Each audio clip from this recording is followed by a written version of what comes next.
माननीय प्रधानमंत्री जी, कई दफा टोका टोकी हुई और आपने कभी बुरा नहीं माना। एलओपी के वक्त में बड़ी बड़ी लंबी स्पीचें आपकी हुई, मेरी हुई, खास करके राष्ट्रपति के अभिभाषण पर। उसमें लंबी तकरीर होती थी, कभी हम कुछ एलओपी की जिम्मेदारी करते थे, लेकिन आपने व्यक्तिगत तौर पर उसे कभी अपने खिलाफ नहीं लिया। हमेशा भी आपने पर्सनल कॉन्टेक्स्ट को और पार्टी की जो जिम्मेदारी है उसको दूर रखा।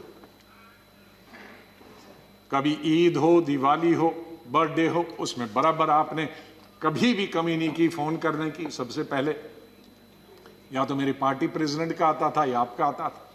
दो आदमियों का तो अनिवार्य, हमारे प्रधानमंत्री और कांग्रेस प्रेसिडेंट मिसेस गांधी।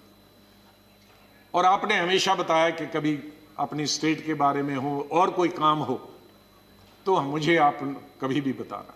मुझे याद है जब मैं राज्यसभा इलेक्शन लड़ने गया तो आपने कुछ कहा कि भाई आपको कुछ जरूरत है। मेरे का वो तो लड़ाई है, आपका कैंडिडेट है, मैं कैंडिडेट हूं, उसमें आप कुछ नहीं कर सकते।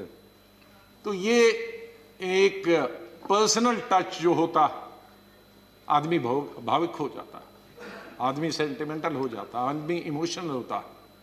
और मेरे संपर्क तो विपक्ष के साथ आज से नहीं, जब पहली दफा मैं एमओएस बना था तब से लेकर आज तक, क्योंकि हम मिलके ही देश को चला सकते हैं। लड़ाई करके, गालियां देकर नहीं कर सकते। हम अपनी बात अपने भाषणों के जरिए कर सकते हैं। मैं आपका बहुत धन्यवाद करता हूं। मैं माननीय डिप्टी चेयरमैन साहब, मेरे यहाँ हम बेंचमेट रहे, वो हमेशा मुझे याद रहेगा। बहुत सिंपल आदमी है, स्ट्रेट फॉरवर्ड है। कभी कभी हम नाराज होते हैं स्ट्रेट फॉरवर्ड, लेकिन स्ट्रेट फॉरवर्ड हमेशा वो लोग नाराज होते हैं। और शरद पवार जी से लेकर और यादव जी से लेकर और सब लोग हमारे लीडरों का तो मैं बहुत ही धन्यवाद, सब लेफ्ट राइट एंड सेंटर। श्रीमान गुलाम नबी जी, मुझे चिंता इस बात की है कि गुलाम नबी जी के बाद इस पद को जो संभालेंगे उनको गुलाम नबी जी से मैच करने में बहुत दिक्कत पड़ेगी।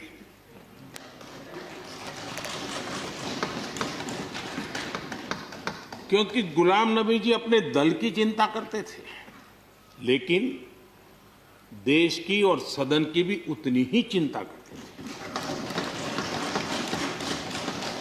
ये छोटी बात नहीं है जी, ये बहुत बड़ी बात है जी।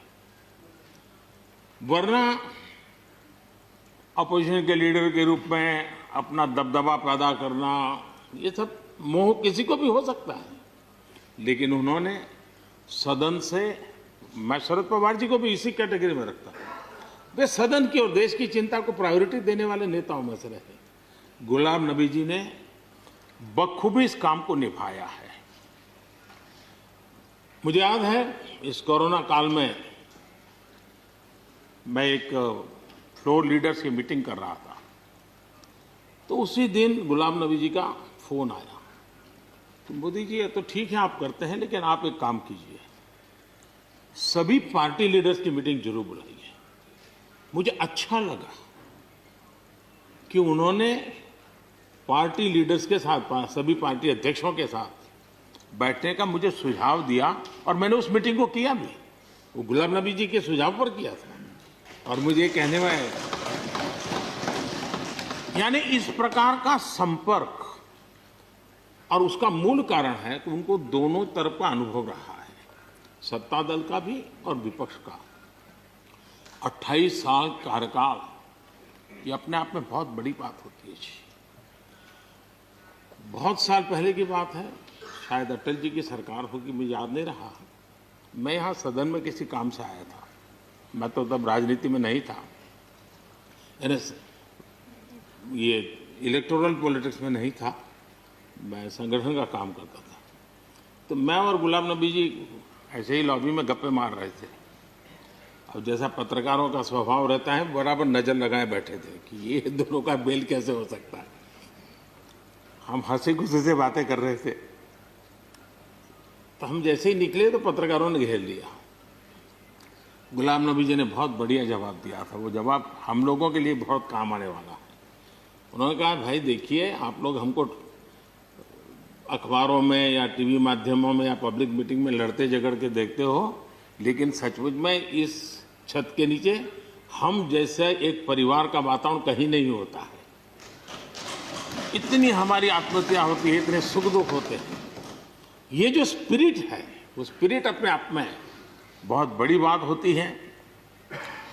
गुलाम नबी जी का एक शौक शायद बहुत कम लोगों को पता होगा, और कभी उनके साथ बैठोगे तो बताएंगे। हम सरकारी बंगलों में रहते हैं, तो बंगले की दीवारें, अपना सोफा सेट, उसी के आसपास हमारा दिमाग रहता है। लेकिन गुलाम नबी जी ने उस बंगले में जो बगीचा बनाया है, यानी एक प्रकार से कश्मीर की घाटी की याद दिला दे, ऐसा बगीचा बनाया है। और इसका उनको गर्व भी है। वो समय देते हैं, नई नई चीजें जोड़ते हैं, और हर बार जब कंपटीशन होती है तो उनका बंगलो नंबर 1 ले आता है। यारे अपने सरकारी जगह को भी कितने प्यार से संभालना, यानी बिल्कुल मन से उन्होंने इसको संभाला है। जब आप मुख्यमंत्री थे, मैं भी एक राज्य का मुख्यमंत्री के नाते काम करता था, हमारी बहुत गहरी निकटता रही उस कार्यकाल में। शायद ही कोई ऐसी घटना मिल सकती है कि जबकि हम दोनों के बीच में कोई संपर्क सेतु न रहा। एक बार गुजरात के यात्री, क्योंकि जम्मू कश्मीर में जाने वाले टूरिस्ट में गुजरात बहुत बड़ा नंबर रहता है, और टेररिस्टों ने पर हमला कर दिया। करीब 8 लोग शायद मारे गए।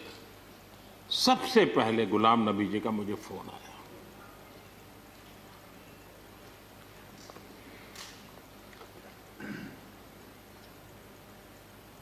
और वो फोन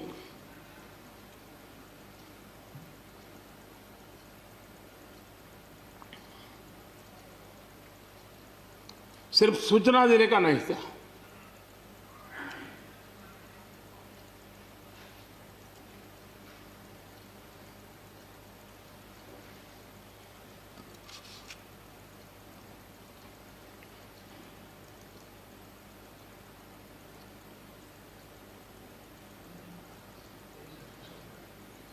उनके आंसू रुक नहीं रहे थे। फोन पे उस समय प्रणब मुखर्जी साहब डिफेंस मिनिस्टर थे। मैंने उनको फोन किया। मैंने कहा, साहब अगर फोर्स का हवाई जहाज मिल जाए डेड बॉडी को लाने के लिए। रात देर हो गई थी। प्रणब मुखर्जी साहब ने कहा, आप चिंता मत कीजिए, मैं करता हूं व्यवस्था। लेकिन रात में फिर गुलाम नबी जी का फोन आया। वे एयरपोर्ट थे।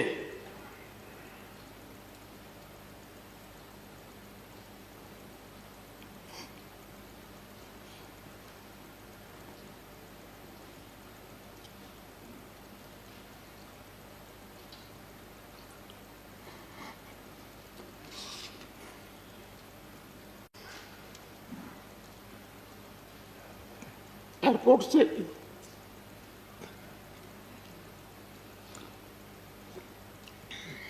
उन्होंने मुझे फोन किया, और जैसे अपने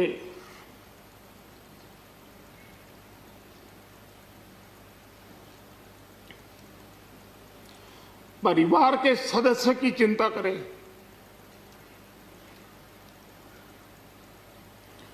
वैसी चिंता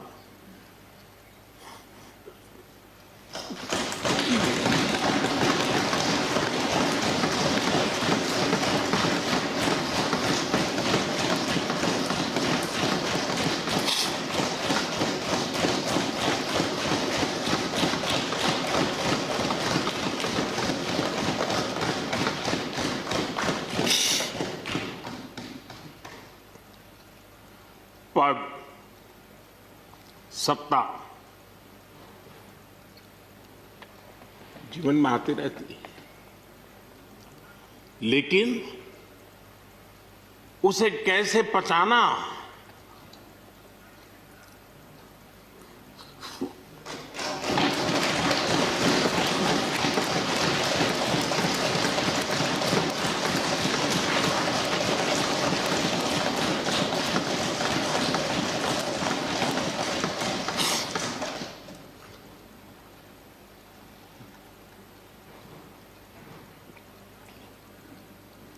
मेरे लिए बड़ा भावुक पल था।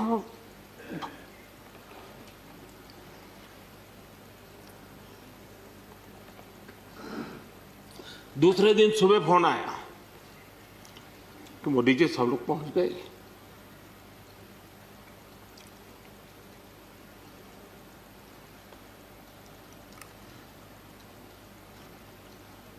इसलिए एक मित्र के रूप में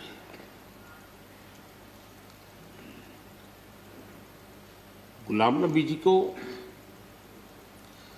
घटना और अनुभव के आधार पर मैं आदर करता हूं।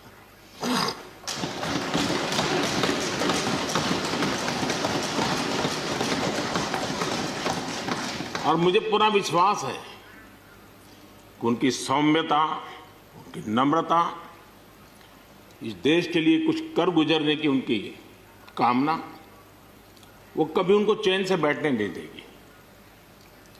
और मुझे विश्वास है कि जो भी दायित्व जहां भी वो संभालेंगे, वे जरूर वैल्यू एडिशन करेंगे, कंट्रीब्यूशन करेंगे और देश उनसे लाभान्वित होगा। ये सब मेरा पक्का विश्वास है। मैं फिर एक बार उनकी सेवाओं के लिए आदरपूर्वक धन्यवाद करता हूं और व्यक्तिगत रूप से भी मेरा उनसे आग्रह रहेगा कि मन से मत मानो कि अब आप इस सदन में नहीं हो। आप के लिए मेरे द्वार हमेशा खुले, इन चारों माननीय सदस्यों के लिए खुले हैं। आपके विचार, आपके सुझाव, क्योंकि देश में सब बहुत जरूरी होता है। ये अनुभव बहुत काम आता है, मुझे मिलता रहेगा, ये अपेक्षा मैं रखता ही रहूंगा। आपको मैं निवृत्त होने नहीं दूंगा। फिर एक बार बहुत शुभकामनाएं, धन्यवाद।